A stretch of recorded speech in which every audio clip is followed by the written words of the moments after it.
안녕하십니까. 소리로 보는 시각장애인 더불어민주당 전국장애인위원장 서미화 의원입니다. 오늘 저는 색동원 사건과 반복되고 있는 장애인 거주시설 학대 문제의 구조적 원인을 밝히고 국가 차원의 책임 있는 대응을 촉구하기 위해 국정조사 요구안을 준비했습니다. 현재 100명이 넘는 여야 국회의원님들께서 동참했습니다. 인천 강화군 소재 장애인 거주시설 색동원에서 발생한 성폭력과 학대는 결코 단순한 개별적인 사건이나 종사자의 일탈이 아닙니다.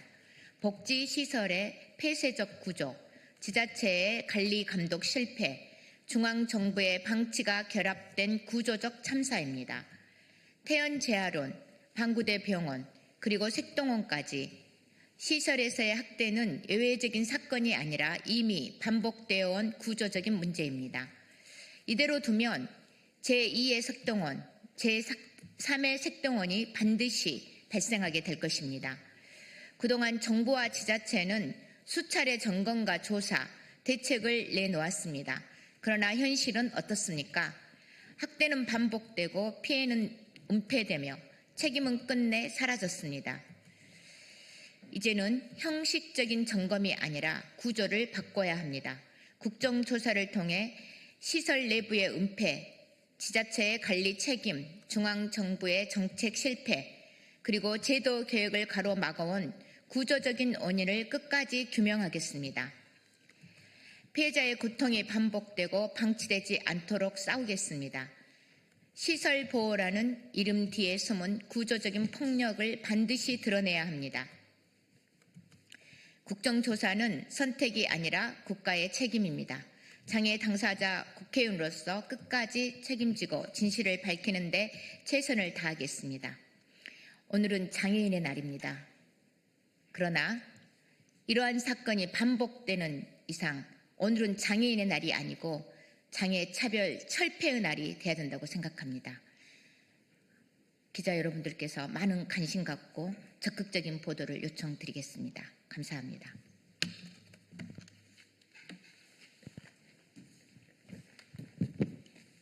네, 서미화 의원님께서 힘차게 발언 열어주셨습니다. 네, 다음은 인천 중증장애인 거주시설 색동원 성폭력 사건 공동대책위원회 위원장이신 장종인 위원장님께서 발언 이어가시겠습니다. 네, 색동원 공대위 공동집행위원장 장종인입니다. 21년 전 도가니 사건이 2026년에 그대로 재현되었습니다.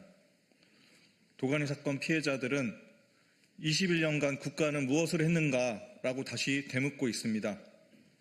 국무총리는 이 사건이 터지고 나서 이 사건이 국가의 존재 이유를 묻는 사건이다라고 규정했습니다. 왜냐하면 이 사건의 가해자는 시설의 시설장이었고 이 법인의 법인 대표이사였고 인천지역 장애인 복지시설 협회의 회장이었습니다. 장애인 복지의 권력 정점에 서서 가해자들을 10여 년간, 피해자들을 10여 년간 성적 학대했습니다. 과연 이 사건을 개인의 일탈이라고 이야기할 수 있겠습니까? 국가는 무엇을 했고 지자체는 무엇을 했습니까? 이제는 이러한 비극을 막기 위해서 구조적 문제를 반드시 밝히고 국가가 장애인 거주시설 정책을 어떻게 해야 할지 우리 다시 한번 논의해야 될 때라고 생각합니다. 경찰 수사로도 밝히지 못한 수많은 피해자들이 아직도 고통을 호소하고 있습니다. 국정조사를 통해서 피해자들의 목소리가 정확하게 국민들에게 전달될 수 있도록 국회에서 힘써주시길 다시 한번 강력하게 요청드립니다. 국정조사만을 통해서만이 이 색동원 사건의 진실을 밝힐 수 있습니다. 다시 한번 간곡히 부탁드립니다. 네, 다음 발언 이어갈 수 있도록 하겠습니다. 다음 발언은 울산 태연재활원 학대 피해자 부모이신 강정숙님께서 먼 길 와주셨습니다.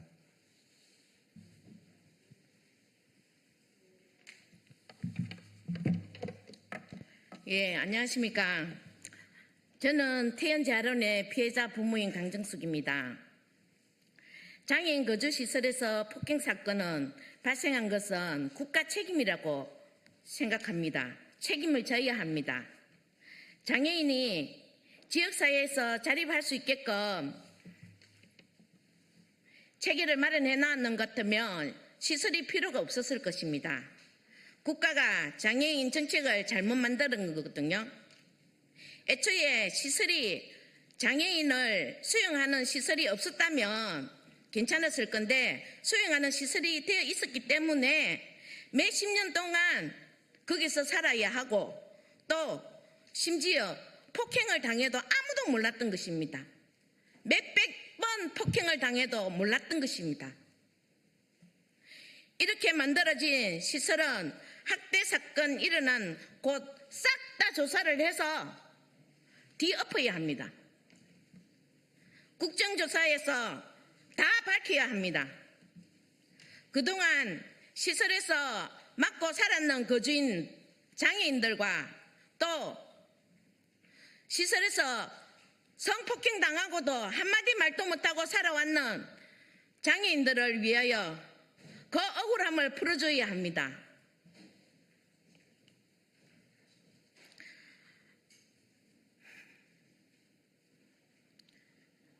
울산에서는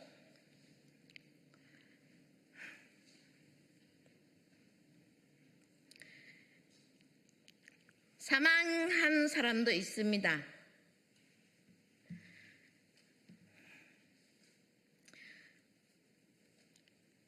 그 사망한 이유가 뭐냐면 어루방임이라고 생각하는데 태연제 아련에서는 어루방임이 아니다.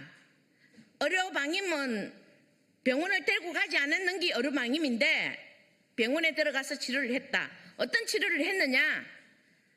발목에 부상을 당해서 발목이 부러졌는데 그거를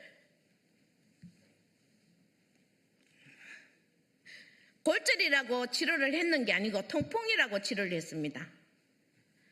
그로 인해서 이 사람은 사망을 했습니다. 또 한 달에 150회나 폭행당했는 이분은 아직까지 요양병원에 계십니다.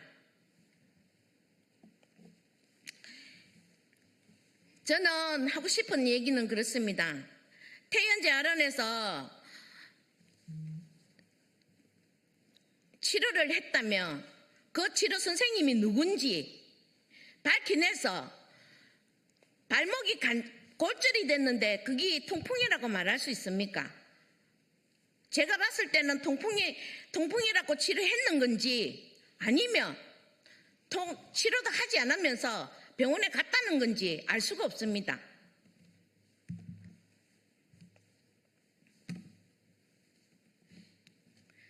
이렇게 밝혀낸 운영법인을 태연제 아련에서는 엄정하게 처벌을 해야 하는데 울산시와 북구청은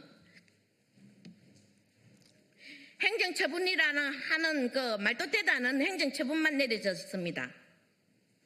심지어 이 나라를 이끌어 나가는 대통령도 잘못을 하며 처벌을 받는데 장애인을 폭행한 운영법인에서 처벌을 받지 않고 그대로 그냥 두는 것이 맞는 건지 저는 모르겠습니다.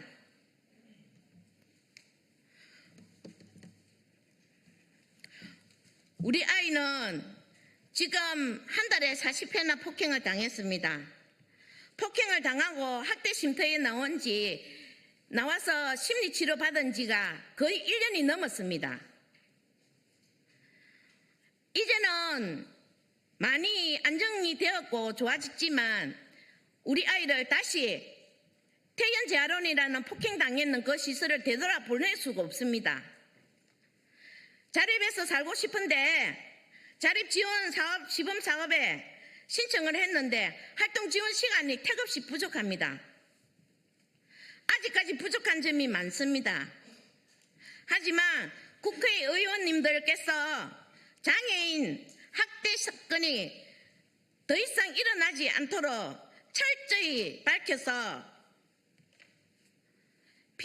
밝혀주시고 피해자들이 지역사회에서 자립할 수 있도록 대책도 꼭 마련해 주실 것을 믿고 있습니다. 감사합니다.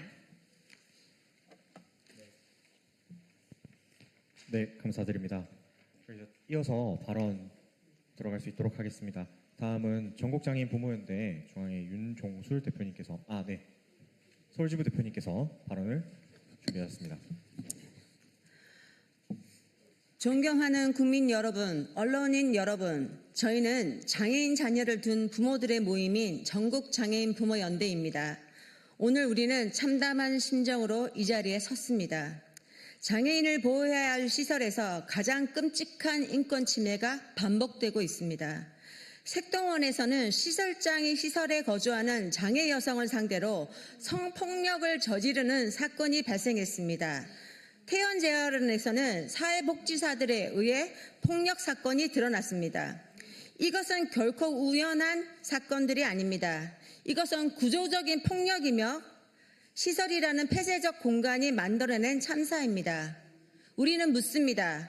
어떻게 보호의 공간이 범죄의 공간이 될 수 있습니까? 왜 이런 일이 반복되도록 방치되었습니까?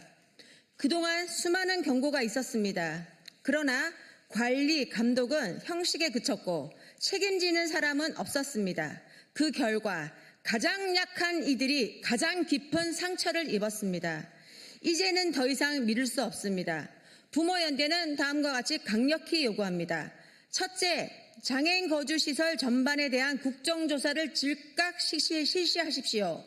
둘째, 색동원, 태원재활원 등 인권 침해 시설에 대해 철저한 진상규명과 시설 폐쇄, 공공법인으로 전환해 주십시오. 셋째, 폐쇄적인 시설 중심 정책을 전면 재검토하고 지역사회 자립생활 체계로 전환하십시오. 넷째, 장애인 당사자와 가족이 참여하는 상시 감시 신고 시스템을 구축하십시오. 국정조사는 정치적 선택이 아니라 국가의 의무입니다. 더 이상 장애인의 인권이 방치되어서는 안 됩니다. 우리는 분명히 말합니다. 장애인의 인권은 협상의 대상이 아닙니다. 지금 당장 보장돼야 할 기본권입니다. 부모연대는 끝까지 싸울 것입니다. 우리 자녀들이 더 이상 두려움 속에서 살지 않도록 이 사회가 책임을 다할 때까지 멈추지 않을 것입니다. 국민 여러분들의 관심과 연대를 호소드립니다. 감사합니다. 네, 김남현 대표님 발언 감사드립니다. 다음으로 전국장애인 차별철폐연대 박경석 대표님께서 이제 발언을 이어가겠습니다. 네, 마이크를 제가 전달해드리겠습니다. 네, 전국장애인 차별철폐연대 상임공동대표 박경석입니다. 보조금 및 후원금 횡령, 감금, 불법 의료행위, 상습폭행, 폭언, 가혹행위, 강제노동 및 상습폭행으로 인한 사망, 상습학대와 폭행, 성폭행, 강제입퇴원, 강제입원으로 인한 약물남용으로 사망, 다단계 범죄, 사생활 침해, 생계급여 정산 위조, 유용 및 직원 초과수당 부당 편취, 입소 보조금 착복, 사건 은폐, 집단 감염 발생 후 외출 제한과 면회 금지 등 코트 격리, 1년 이상 외출 및 면회 금지, 인권 유린, 후원금 갈취, 물고문, 정신병원 강제 입원, 6년 7개월 동안 309명 사망자 발생. 바로 국가 권력에 의해 개토화된 장애인 거주시설에서 일어난 끔찍한 인권 침해 사건들입니다. 경기도 평택시 에바다 복지회, 평강타운, 오산시 성심동원, 가평시 루디아의 집, 여주시 라파엘의 집, 양주시 송천마음의 집, 김포시 향료의 집, 경북 경주 푸른마을, 선인재활원, 해강 행복의 집, 경산시 생락원, 김제시 영광의 집, 전북 전주시 자림원, 장수군 베델 장애인의 집, 무주군 하은의 집, 남원시 평화의 집, 울산 울주군 동향원, 경남 합천군 고려병원, 서울 신화원, 언해 문해 요양원, 인천 해바라기, 대구 희망원 청암재단, 강원도 원주시 원주복지원, 그리고 울산 태연재활원, 인천 강화군 색동원, 바로 개토화된 장애인 거주시설에서 일어난 곳입니다. 이제 더 이상 장애인을 가두지 말아 주십시오. 이번 국정고사를 통해 장애인들이 지역사회에서 안전하게 시민으로 살아갈 수 있도록 해 주시길 간절히 요청드립니다.